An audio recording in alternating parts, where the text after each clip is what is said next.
আসসালামু আলাইকুম রহমতুল্লাহ বরকাত। শুভ হোক সকলের জীবন চালানোর জন্য।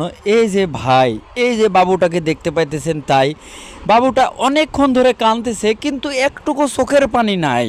জীবন চালানোর জন্য এরকম করেই তুলে ধরতে চাই।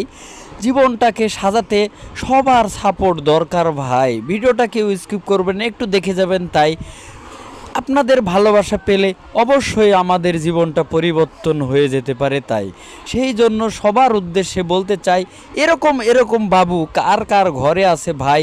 যদি ভিডিওটা সামনে যায় অবশ্যই লাইক কমেন্ট শেয়ার করে দেবেন। তাই এই যে দেখেন ভাই, আমার ওপর রাগ করে সে এই যে আমাকে একটা বাড়িও মেরে দিল। তাই সেই উপর রাগ করে দেখেন আমারই বাবু কি সুন্দর করে তয়ার ব্যাটটা ঠাস ঠাস করে কেটে দিচ্ছে। তাই জীবনটাকে সাজানোর জন্য সবার উদ্দেশ্যেই বলতে চাই ভাই, ভিডিওটা যদি একটু সামনে যায় তাহলে অবশ্যই লাইক কমেন্ট শেয়ার করে দেবেন ভাই।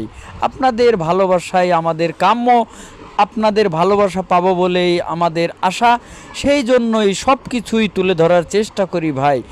বাবুটা যেরকম রাগ হয়েছে ভাই, এর সাথে এখন কথা বলে দেখতেই তো পাইলেন। এই যে ব্যাট দিয়ে একটা দিয়েছে বাড়ি, তাই আর ব্যাটটাকে কিভাবে কেটে খন খন করে দিল ভাই। এখন যদি ওর সাথে কিছু বলা যায় তাহলে হয়তো আমাকেও কেটে দিতে পারে ভাই। সেই জন্যই সবার উদ্দেশ্যেই বলতে চাই, একটু যদি ভিডিওটা সামনে যায় এই বাবুটার প্রতি একটু দোয়া করে দেবেন। তাই যেন ভালো হয়ে চলতে পারে, ভালো হয়ে ঘুরতে পারে, আর লেখাপড়া যেন করতে পারে। আর আপনাদের ঘরে ঘরে যদি বাবু থেকে থাকে সেই জন্যই বলতে চাই, একটু দেখে শুনে রাখবেন ভাই, আর ভালো হয়ে যেন চলতে পারে। সেই জন্য আল্লাহ তাআলার কাছে বলতে চাই, আল্লাহ তাআলা যেন সমস্ত বাবুদেরকে সুস্থভাবে ভালোভাবে থাকার তৌফিক দান, সুস্থ হয়ে ভালো হয়ে থাকার তৌফিক দান করেন। সেই প্রত্যাশায়, সেই আশায় সবার উদ্দেশ্যেই বলতে চাই, এরকম বাবু কাদের কাদের ঘরে আছে ভাই অবশ্যই ভিডিওটাকে লাইক কমেন্ট শেয়ার